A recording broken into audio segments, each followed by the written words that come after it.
Olá pessoal, estamos de volta. Para quem não falei ainda, um feliz 2024 e nós vamos começar o ano inovando um pouco. Nós vamos falar sobre alguns temas polêmicos que envolveram o jornalismo brasileiro e, em alguns casos, mudaram a história dos seus personagens. Mas antes disso, eu gostaria que você clicasse no vídeo, se inscrevesse no canal e compartilhasse com aquelas pessoas que você acha que gostam desse tipo de conteúdo e que podem fortalecer o nosso canal com a sua audiência. Bom, essa série que a gente vai iniciar hoje, nós vamos falar sobre vários casos muito polêmicos que envolveram o jornalismo. E o primeiro vai ser sobre a escola base. Eu não sei se vocês ouviram falar, mas os erros que foram cometidos pela imprensa nessa cobertura, nesse episódio, podemos chamar assim, do jornalismo brasileiro, ficaram marcados e viraram matéria obrigatória depois nas universidades de comunicação do país todo. Muito mais como uma aula sobre o que não deve ser feito em jornalismo.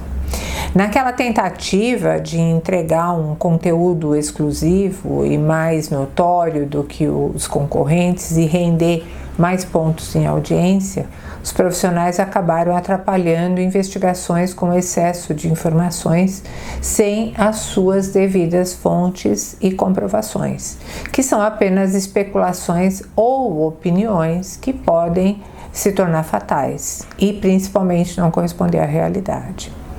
Em 1992, esse é um caso famoso, o casal Ikushiro Shimada e a Maria Aparecida Shimada resolveram comprar uma escola infantil que passava por um momento de crise no bairro da Aclimação, na zona sul da capital de São Paulo.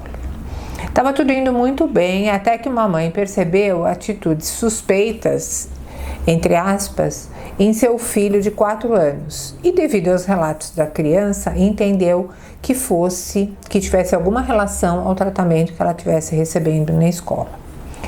No dia 26 de março daquele mesmo ano, ela e uma outra mãe registraram um boletim de ocorrência contra os proprietários da escola na 6ª Delegacia de Polícia. Ambas com a mesma narrativa de que seus filhos sofriam abusos e tinham acesso à pornografia no ambiente escolar. O casal Shimada foi tido como um criminoso, que organizavam orgias pedófilas na casa de mais 2 pais de alunos e também da professora.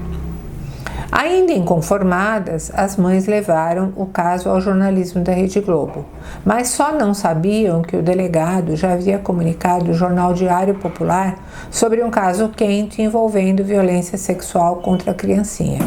Tanto que o repórter Antônio Carlos foi o primeiro a chegar ao local. Em instantes mesmo, a mídia já estava tomada por aquela informação, uma vez que nada de muito importante naquele dia ocupava as páginas dos jornais.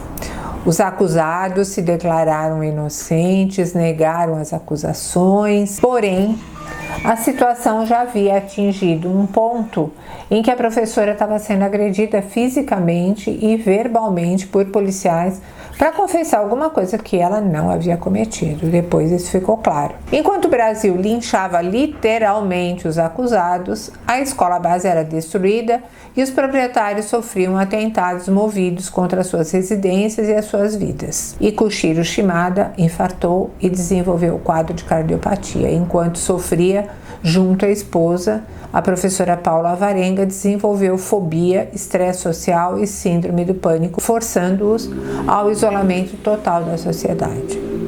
Com a ação dos advogados, as provas da inocência daqueles acusados começaram a ser reforçadas. E lembrando que as provas apresentadas pela imprensa eram baseadas em especulações. Os depoimentos das crianças nunca foram analisados com profundidade, com alguém especialista, para apurar o que de fato aconteceu para que os pais pensassem naquela possibilidade. A defesa de outros pais e funcionários também foi essencial para que o delegado Gerson de Carvalho, que assumiu o caso, decretasse a inocência dos acusados em junho daquele ano, embora já fosse tarde demais para que eles pudessem refazer as próprias vidas. A mídia apenas parou de noticiar a história sem declarar a inocência dos proprietários ou dar qualquer explicação a respeito do fato. Diversos processos foram abertos contra o Estado e os veículos de imprensa, porém, os acusados não receberam nenhuma indenização pelos danos morais e materiais causados. Portanto, por que a gente está iniciando essa série aqui? Para lembrar que a assessoria de imprensa é extremamente importante e que jornalista tem que ter responsabilidade. Esse é uma coisa concreta, jamais falar sobre alguma coisa que não está provada, porque a força da imprensa é muito grande e como é para o mal, é também para o bem. Então, quando você tem uma assessoria de imprensa muito bem articulada, ela pode levar a sua marca para horizontes ainda não pensados.